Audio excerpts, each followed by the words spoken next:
In this lesson, we're going to very briefly cover the concept of an on-path attack.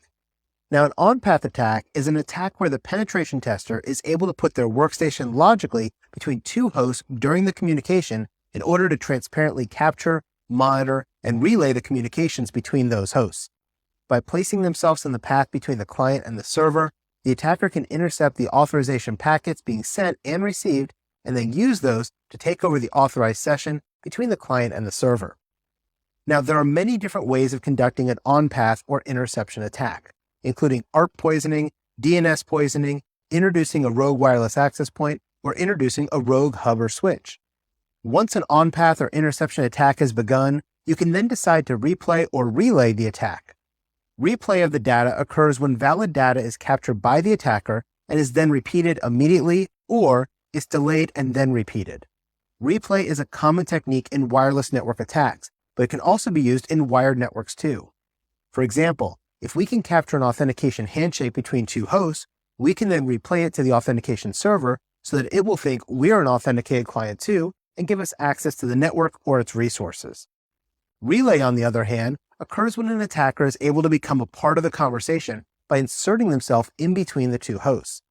In this case, the attacker essentially becomes a proxy between two hosts, and they can read or modify any communications between them. When this occurs, anytime the client tries to get to the server, it is instead going from the client to the attacker and from the attacker to the server. From this position, we can capture everything that's being sent between them, including the usernames, passwords, and even bank balances. We can even change the data if we so desire. Remember, relay involves getting the information and then passing it on, or you can intercept it, change it, and then pass it on. The big challenge, though, with replay and relay occurs when encryption is enforced by the hosts.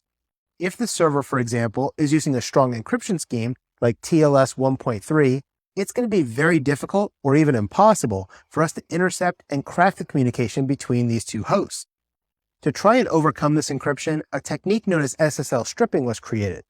Since a lot of websites use SSL and TLS as a way to encrypt data between the client and the server, we can attempt to attack this by tricking the encryption application into presenting the user with an HTTP connection instead of an HTTPS connection.